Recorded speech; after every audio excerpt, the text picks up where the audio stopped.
ఈ నెల 2026వ సంవత్సరం జనవరి 6వ తారీఖున సంకటహర చవితి అనేటువంటి పర్వదినం ప్రతి నెలలో వచ్చినట్లుగానే వస్తోంది.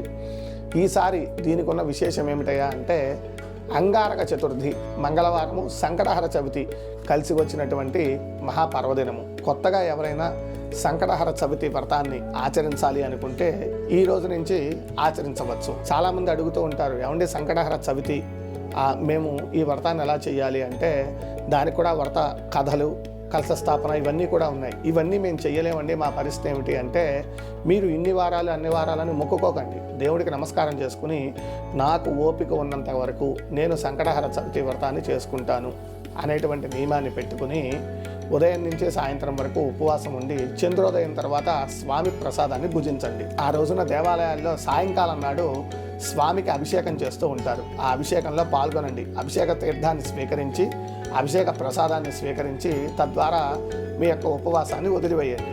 అది చాలా సులభంగా తేలికగా మీరు చేసుకోగలిగినటువంటి సంకటహర చవితి వ్రతము. ఇంకా మీకు శక్తి ఉంది అంటే కలశ స్థాపన, మండపారాధన అంతా చేసుకుని దాని ప్రకారం కూడా చేసుకోవచ్చు. అది కూడా ఇబ్బంది ఏమీ లేదు. అయితే ఏమీ కుదరదు, ఉద్యోగాలు వ్యవహారాలు ఉన్నాయి, మాకు ఇబ్బంది అవుతుంది అనేటువంటి వారి కోసం ఈ మాట చెప్పడం.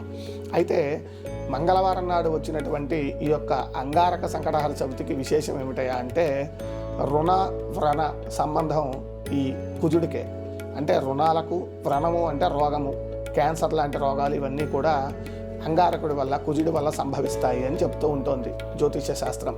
ఇటువంటి ఆర్థికపరమైనటువంటి అప్పుల బాధలు, ఆర్థికపరమైనటువంటి బాధలు ఎవరైతే అనుభవిస్తూ ఉన్నారో వారందరూ కూడా ఈ మంగళవారం నాడు చవితి కలిసి వచ్చినటువంటి ఈ రోజున సంకటహర చవితి వ్రతాన్ని చేసుకుని లేదా సంకటహర చవితి నియమాలను పాటించి తొందరగా వారి వారి కష్టాల నుంచి బయటపడటానికి అవకాశం ఉంటుంది.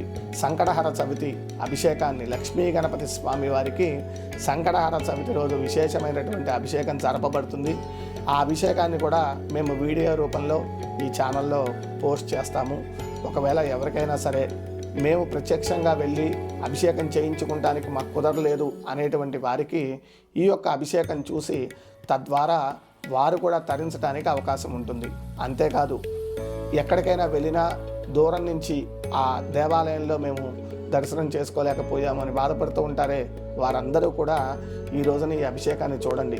వీలైతే లైవ్ ఇవ్వడానికే ప్రయత్నం చేస్తాము, లేదా కుదరకపోతే వీడియో తీసి మీకు పోస్ట్ చేస్తాము. తద్వారా మీరందరూ కూడా స్వామి అనుగ్రహాన్ని పొందడానికి అవకాశం ఉంటుంది. ఓం శ్రీ లక్ష్మీ గణపతయే నమః.